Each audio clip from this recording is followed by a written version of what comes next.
Assalamualaikum warahmatullahi wabarakatuh. Perkenalan, nama saya Abian Taufikul Hakim dari kelas 11-3, nomor absen 1.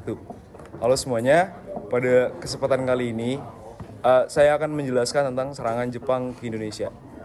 Serangan ini terjadi pada masa Perang Dunia II, tepatnya pada tahun 1942, saat Indonesia masih berada di bawah penjajahan Belanda.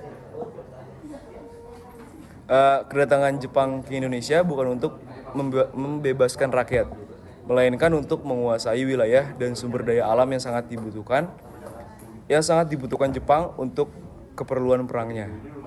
Untuk itu, mari kita bahas latar belakang, proses serangan hingga dampak pendudukan Jepang di Indonesia. Oke, kita langsung aja ke isinya. Dan Jepang ke Indonesia tidak bisa dilepaskan dari situasi Perang Dunia II. Jepang saat itu sedang memperluas wilayah kekuasaannya di Asia dan membutuhkan banyak bahan baku, terutama minyak bumi, karet, dan hasil tambang. Indonesia yang kaya akan sumber daya alam menjadi target utama bagi Jepang.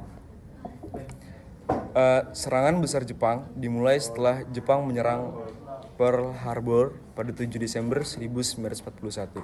Setelah itu, Jepang dengan cepat menguasai wilayah Asia Tenggara termasuk Indonesia yang saat itu dikenal sebagai Hindia Belanda. Lalu Jepang ini mulai menyerang Indonesia dari wilayah utara karena letaknya lebih dekat dengan Jepang.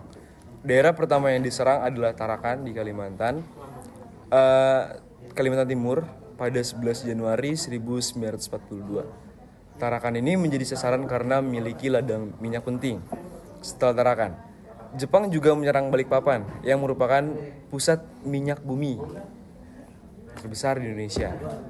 Setelah berhasil menguasai Kalimantan, Jepang melanjutkan serangan ke Sumatera, khususnya Palembang. Palembang ini memiliki kilang minyak dan lapangan udara, sehingga sangat strategis bagi Jepang dengan menguasai Palembang. Jepang dapat mengendalikan jalur udara dan laut. Selanjutnya, Jepang mulai menyerang atau menginvasi Pulau Jawa yang merupakan pusat pemerintahan Belanda. Jepang ini mendarat di beberapa wilayah seperti Banten, Indramayu, dan Rembang pada bulan Maret 1942.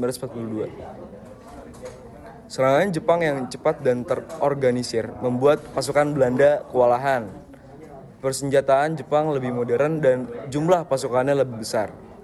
Akhirnya, Belanda menyerah kepada Jepang pada 8 Maret 1942 melalui Perjanjian Kalijati yang ditandatangani di Subang, Jawa Barat.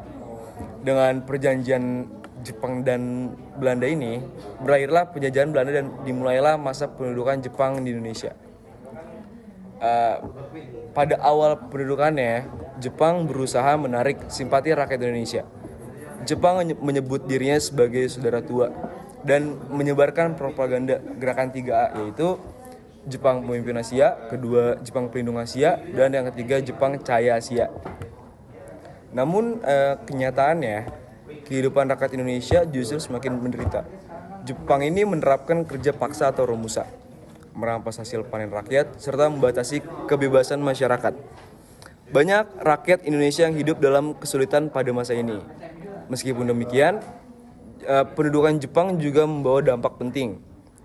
Jepang memberi kesempatan kepada bangsa Indonesia untuk belajar berorganisasi dan berlatih militer, yang nantinya sangat berguna dalam perjuangan menuju kemerdekaan.